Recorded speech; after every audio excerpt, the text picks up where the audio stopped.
Est-ce que vous vous rappelez de l'époque où le dispositif de pointage qu'on appelle souris, c'était ça? Celle-là est sortie en 1986, avec le temps, comme vous le voyez, elle a un petit peu jauni, mais on en trouve des encore plus anciennes, comme celle-ci, qui provient de l'Apple Lisa, et qui est sortie en 1983. Celle-ci fait partie de mon Atari 1040 STF, que j'utilisais encore de temps en temps dans mon home studio à la fin des années 90. Vous voyez, elle est ici. Et bien voici la souris qui va faire l'objet de cet épisode, la G502 Lightspeed de chez Logitech, qui contient un degré d'ingénierie et une puissance de calcul qui surclasse à elle toute seule celle de la plupart des ordinateurs personnels des années 80.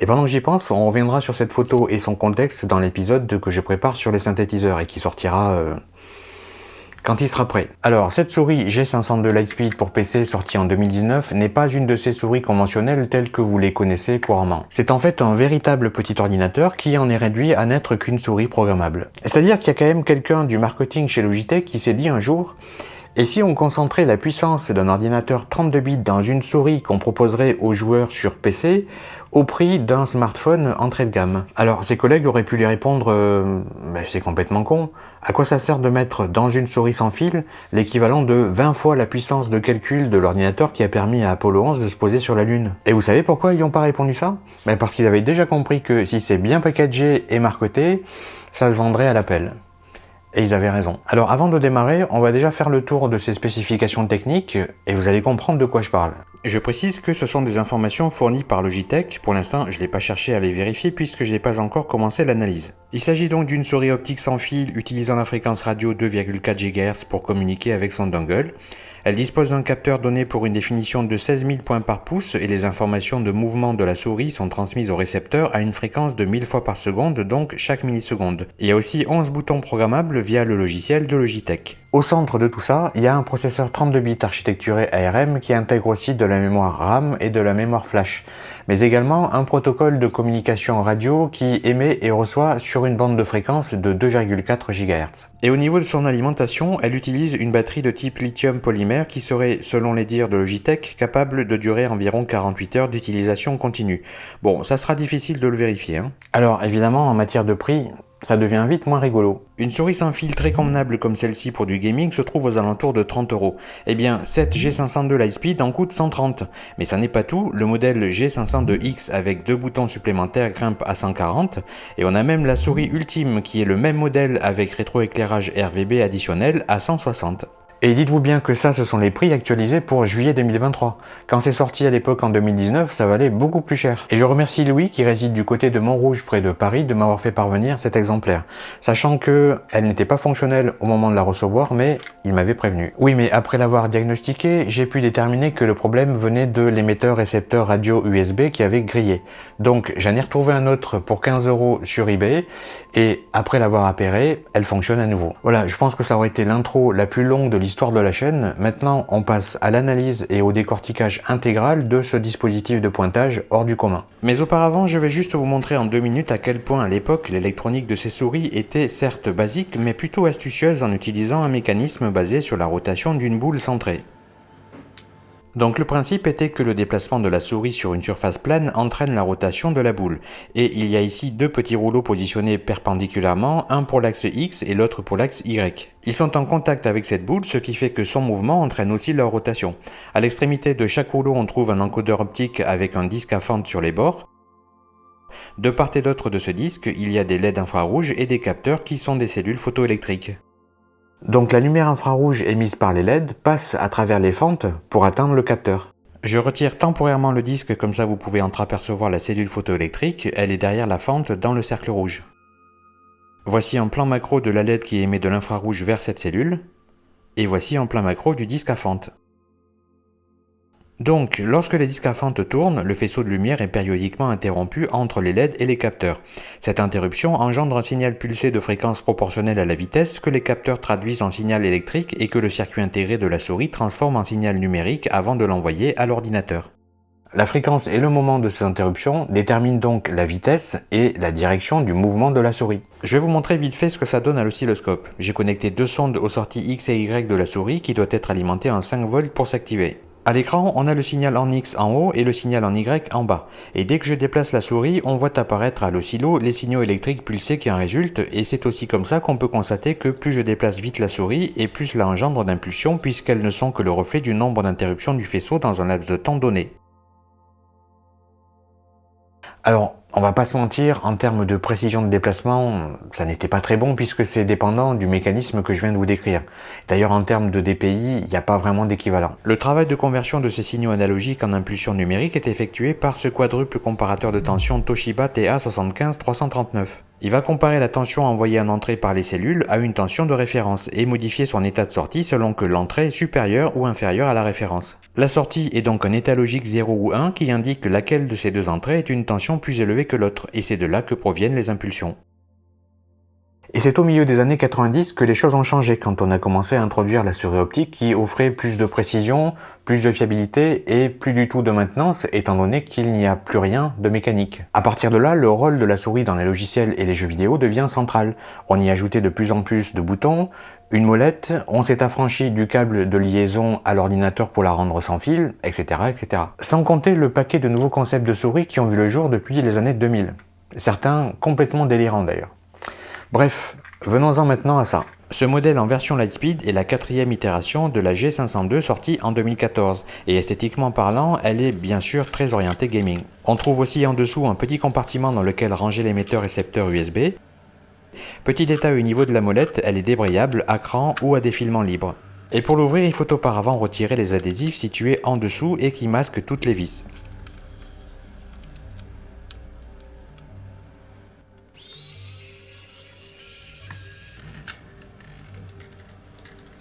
Ok, alors, passage en revue rapide sur les composants avant de s'y attarder un peu plus longuement. Cet élément central est le capteur 16 000 points par pouce. Voici le système on-chip ARM 32 bits sur lequel on va revenir en détail. C'est ici qu'est connectée la batterie au lithium. On a ensuite deux connecteurs pour les nappes flexibles vers deux autres petites cartes. Et on trouve toute une panoplie de semi-conducteurs et de composants passifs répartis sur l'ensemble du circuit imprimé et sur lesquels je reviendrai pour certains d'entre eux. Rattaché à la partie supérieure de la souris, on a ici la batterie au lithium de 3,7 volts pour 240 mAh. Ici, une première platine verticale sur laquelle est raccordée la première nappe et la seconde platine est ici, disposée horizontalement et connectée à la seconde nappe. Maintenant, je désolidarise tout ça pour qu'on ait un meilleur aperçu de l'électronique et je vous montre cette séquence en accéléré parce qu'il n'y a rien d'essentiel dans la manip. Voici à quoi ressemble le bloc qui maintient l'ensemble des boutons ainsi que la molette, et tout ça sur deux platines imprimées.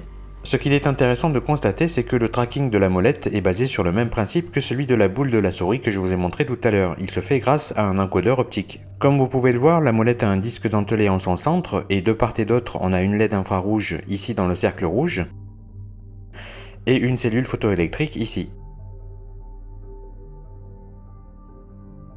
Voici la platine verticale, on y trouve juste 3 boutons, 4 diodes et 3 LED RVB. Il y a un peu plus de choses sur la platine horizontale, notamment 6 boutons, l'encodeur optique et quelques composants montés en surface. Et si on veut vraiment chipoter, il y a une troisième platine, celle-ci qui ne fait que quelques centimètres carrés, montée seulement d'une LED RVB. Voici par exemple le mécanisme qu'il y a en dessous du bouton G9 à proximité de la molette. Je retire la batterie rechargeable lithium-ion de 0,9 Wh dont la tension de recharge est de 4,2 volts. Je désolidarise ce bloc pour en retirer les platines. Sur les 114 grammes que représente sa masse, la proportion de vis et de plastique est de 82 grammes, soit 72%. Voilà, on a désormais l'électronique de cette souris complètement exposée mais bien entendu toujours fonctionnelle pour pouvoir y faire quelques petites mesures avant de s'attaquer au décortiquage de son capteur 16000 dpi et de son CPU. Je vais utiliser cette sonde de champ proche connectée à un analyseur de spectre pour avoir un aperçu de la transmission radio qui s'opère entre la souris et son dongle USB. Donc dès que je commence à manipuler la souris, on voit ici qu'il y a transmission sur une porteuse de 2,4 GHz et que la puissance du signal émis varie entre -15 et -30 dBm. Maintenant, je change l'étendue des fréquences pour la diminuer à 10 MHz avec une fréquence centrale toujours de 2,4 GHz, ce qui nous permet de voir les différentes bandes qui sont utilisées lors de cette transmission. Et si je diminue encore à, disons, 5 MHz, on y voit encore plus de fréquences parce que le plus petit intervalle de fréquence qui est résolu n'est que de 30 kHz, comme indiqué en bas à gauche de l'écran. Maintenant, on passe sur l'oscilloscope pour voir à quoi ressemble le signal avant qu'il ne soit transmis par radio. Donc, j'ai placé une sonde sur la broche du processeur qui permet de monitorer le signal en question. Et comme tout à l'heure, dès que je manipule la souris, on voit apparaître le flux de données à l'écran. Évidemment, on constate qu'il y a beaucoup plus de données qu'avec la souris analogique. Ces données sont d'ailleurs compactées sous la forme de paquets. Ici, le balayage horizontal représente 1 milliseconde par division. Maintenant, 500 microsecondes par division. Maintenant 200 microsecondes, et maintenant 100 microsecondes. Il faudrait maintenant que je vous explique brièvement le principe de fonctionnement d'une souris optique. Comme ça, vous ferez plus facilement le lien entre les composants que je décrirai et leurs fonctions. Je vais utiliser un schéma générique pour illustrer mes propos, donc visuellement, ça n'est pas tout à fait identique à cette souris Logitech. Par contre, le principe de fonctionnement est exactement le même. Le capteur de Logitech est juste plus puissant parce que plus précis et plus rapide. Pour l'illustration, j'utiliserai cette souris optique Nakon car elle utilise une LED rouge, donc la lumière émise est visible, contrairement à celle de la G502 qui travaille dans l'infrarouge. Ce plan au microscope nous permet de bien distinguer la lentille collimatrice, et juste en face on a le capteur CCD dont le principe est similaire à celui de n'importe quel capteur de caméra ou d'appareil photo numérique. Ce schéma représente une vue de profil du système. Ici c'est la surface sur laquelle repose la souris, ici la LED, ici le capteur optique, et ceci est la lentille collimatrice qui permet de faire converger la lumière émise par la LED vers un endroit très précis sous le capteur. Donc la LED émet ses photons, la lumière est réfractée à travers la lentille collimatrice et vient éclairer la zone de la surface située sous le capteur. Une partie des rayons de lumière sont réfléchis vers le capteur, ce qui lui permet de voir cette surface et de suivre le défilement qui se produit lors du déplacement de la souris. Ensuite, le DSP implémenté dans ce capteur va devoir mesurer et calculer le flux optique à travers les pixels vus par la matrice du CCD. Et voici une représentation de ce flux optique pour cette souris. Et c'est comme ça qu'on peut en déduire la direction et la vitesse précise du mouvement donné à la souris. Plus cette matrice contient de cellules et plus la précision sera importante, mais plus il faut de puissance de calcul pour calculer le flux optique en temps réel, car la fréquence est de plusieurs centaines d'images capturées par seconde. Voilà, ça vous donne une idée un peu plus concrète de comment une souris optique est capable de déterminer son mouvement. On va donc pouvoir maintenant s'attarder sur cette platine et ses composants, et tout particulièrement sur les deux principaux circuits intégrés qui représentent l'essentiel de la technologie implémentée dans cette souris.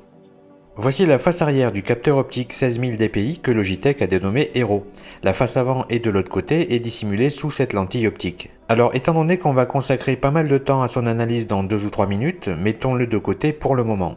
Voici le boîtier du système on-chip 32 bits architecturé ARM Cortex M4 qui contrôle l'ensemble des fonctionnalités de cette souris. Il est fabriqué par Nordic Semiconductor et il est cadencé par un petit quartz externe de 32 MHz qui se trouve juste ici et sa fréquence interne est de 64 MHz. Voici d'ailleurs le schéma électrique proposé par le fabricant pour le boîtier au format AQFN 73 broches de 7 mm par 7 qui équipe cette souris. Et j'ai pu déterminer que Logitech a en effet respecté ce schéma dans les grandes lignes. Et il y a dans ce petit boîtier une puissance de traitement à faire pâlir les plus performants microcontrôleurs 32 bits du début des années 90. En voici d'ailleurs un bref aperçu, notez que j'ai surligné en vert seulement ce qui me paraissait notable. C'est un émetteur-récepteur 2,4 GHz qui gère le Bluetooth 5 Low Energy jusqu'à 2 Mbps par seconde ou un signal radio propriétaire en 1 ou 2 Mbps par seconde via une seule antenne, et il intègre aussi un coprocesseur 128 bits multimode pour le chiffrement des paquets transmis et reçus à la volée. Il renferme 1 mégaoctet de mémoire flash et 256 kilooctets de mémoire RAM. Son CPU dispose d'une unité de calcul en virgule flottante 32 bits simple précision. Il intègre aussi le module de sécurité hardware CryptoCell 310 qui fournit toute une panoplie de fonctionnalités hardware pour protéger les données sensibles, sécuriser les canaux de communication et appliquer des processus de démarrage sécurisés dans des systèmes embarqués. Au niveau des interfaces, il en a à revendre, comme par exemple SPI haute vitesse en 32 MHz, l'USB 2 Full Speed, NFC Type 2, PPI, 48 ports entrée-sortie GPIO, etc. Et il exploite aussi la technique EasyDMA qui permet au périphérique de transférer les données directement depuis ou vers la mémoire sans solliciter le CPU, ce qui permet de préserver ses cycles. Ah oui, j'allais oublier, il intègre aussi un convertisseur analogique vers numérique 12 bits sur 8 canaux configurables. Il gère aussi les périphériques audio numériques via le protocole de communication série I2S. Et je pense que je vais m'arrêter là, sinon cette vidéo va durer 1 heure. L'antenne 2,4 GHz se trouve juste ici sur le bord de la platine et on peut constater que Logitech n'a pas eu besoin d'y adjoindre les composants pour un balun étant donné que la puce en intègre déjà un, sachant qu'un balun permet de faire l'interface entre les lignes de transmission balancées et les dispositifs non balancés ou vice versa. On termine rapidement l'analyse de cette platine et à proximité du port micro USB, on a l'ensemble des composants qui permettent de gérer le courant envoyé par ce port pour recharger la batterie, mais aussi de commuter et transférer les données numériques via le câble USB lorsque la souris est en mode liaison directe par câble vers le PC.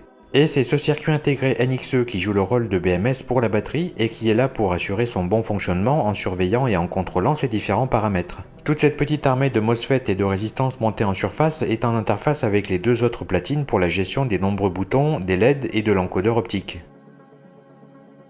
Et toute cette chaîne de composants-là gère la régulation des tensions pour le capteur et le processeur 32 bits ainsi que la conversion du courant continu-continu. Venons-en maintenant au capteur optique dissimulé sous cette lentille collimatrice que je m'empresse de retirer. De l'extérieur, il y a deux détails importants, une LED infrarouge ici et un orifice ici derrière lequel est placé le capteur CCD et son processeur de traitement de signal numérique. Le composant que vous voyez là marqué LD1 est la LED infrarouge, et le circuit intégré contenant le capteur CCD et le DSP sont protégés sous ce cache noir qu'il est assez facile de retirer puisqu'il est simplement collé. Voici donc à quoi ressemble la puce de silicium de ce capteur optique, mais pour pouvoir l'observer correctement avec mes microscopes, il faut auparavant que je le dessoude de la platine et que je retire la LED infrarouge pour que sa face arrière soit plane. Et avant de passer sur le microscope de surface qui nous permettra un fort grossissement, le voici vu au travers de la loupe binoculaire. Et si vous vous demandez pourquoi il y a ces changements de couleur, c'est parce que j'ai fait en sorte que la source lumineuse soit en mouvement pour mieux faire ressortir les différentes parties du circuit intégré. À ce propos, j'ai fait une petite vidéo de 2 minutes qui explique pourquoi on voit des couleurs à la surface des puces de silicium, et si ça vous intéresse, j'ai mis le lien dans la description. Donc ce circuit intégré se décompose en deux entités, le capteur ici sensible aux infrarouges et l'unité logique ici en charge des calculs et du traitement des signaux du capteur. Et dans ces entités, on trouve d'autres blocs. Ici, la grille de cellules CMOS qui reçoivent la réflexion du rayonnement infrarouge, et à côté, le convertisseur analogique vers numérique qui va transformer tous les signaux électriques produits par les cellules CMOS en signal numérique pour pouvoir être traités par l'unité de calcul. Unité de calcul qui est justement à côté et qui est composée d'un DSP, d'un processeur de calcul de vecteurs de mouvement et de ses registres. C'est un réseau de centaines de milliers de transistors et ça forme un véritable petit ordinateur spécialisé dans une tâche précise. Et ensuite, il y a ce quatrième bloc composé d'un module d'alimentation, d'un peu de mémoire RAM et du bloc interface SPI pour communiquer avec le CPU de la souris et échanger les données de façon synchronisée. Et pour voir la matrice de cellules CMOS en détail, il faut passer au microscope de surface. La voici, et on peut constater qu'elle forme une grille de 32 par 32, soit 1024 pixels, ce qui est plutôt beaucoup pour un capteur de souris, sachant que les autres dépassent rarement les 24 par 24. C'est donc le secret de Logitech pour obtenir une résolution de 16 000 points par pouce, et vous vous doutez bien que ça demande donc un bon processeur de calcul derrière, étant donné que ces 1024 pixels sont scannés plusieurs centaines de fois par seconde. Au niveau de l'unité de calcul, ça n'est pas les transistors qu'on voit là, ce sont les connexions métalliques de la couche supérieure. Les transistors sont beaucoup plus en profondeur derrière cette circuiterie. Il nous reste un dernier élément, c'est l'émetteur-récepteur USB, mais on va s'y attarder qu'une petite minute, étant donné qu'on en a terminé avec la souris et que c'était le sujet principal de la vidéo. Bon, pour l'ouvrir, je vais juste me contenter de le sectionner en deux avec le Dremel. Et à l'intérieur, une petite platine y a été insérée sur laquelle on trouve trois éléments essentiels, un circuit intégré et une antenne sur une face, et un oscillateur à quartz sur l'autre. La fréquence d'oscillation de ce quartz est de 32 MHz et ce signal sera injecté dans le circuit intégré pour lui permettre d'être proprement cadencé. Et il s'agit d'un système on-chip radio 2,4 GHz sans commune mesure avec celui à bord de la souris, mais suffisamment fourni en fonctionnalité pour répondre à ses besoins. Sans rentrer dans le détail, il offre plusieurs vitesses de débit de données et de format de modulation. Il est basé sur un microcontrôleur 8 bits compatible 8051, le célèbre microcontrôleur Intel de la fin des années 80. Il a 32 kilo-octets de mémoire flash et 2 kilo-octets de SRAM. Il gère intégralement l'USB 2 et les deux protocoles de communication série UART et SPI. Il intègre aussi un coprocesseur de sécurité AES pour sécuriser la transmission des données. Bref, il est couramment employé dans ce type d'application, c'est un composant classique. Et vous voyez ici l'antenne 2,4 GHz qui a été intégrée dans la platine sous la forme d'une piste de cuivre. Bon, je l'ai un peu abîmée ici avec le Dremel, mais sinon elle mesure 32 mm, soit un quart d'onde, puisque la longueur d'onde pour une fréquence de 2,4 GHz est de 125 mm. Et le petit détail pour les connaisseurs, on a ici les composants SMD, inductance et condensateur pour le ballon, puisque le circuit intégré en est dépourvu en interne. Voilà, je m'arrête là sur ce sujet de souris optique plus puissante qu'un ordinateur des années 80. Je pense qu'on en a quand même bien fait le tour. On s'attend clairement pas à ce qu'il y ait autant de technologie dans ce genre de dispositif. En fait, ces circuits intégrés embarquent plus de fonctionnalités et de transistors que les processeurs des PC du début des années 90. Maintenant, mon avis, c'est que son prix de vente n'est plus vraiment justifié. C'est la 4e génération d'une souris qui est sortie en 2014 et Logitech en a vendu des millions. Le coût de la conception du capteur Hero est largement amorti et le coût de la production d'un modèle ne doit pas excéder les 13 $. Donc tout cela est très rentable pour Logitech. Je souhaite de très bonnes vacances d'été à ceux qui le sont déjà et à ceux qui le seront prochainement, et à très bientôt.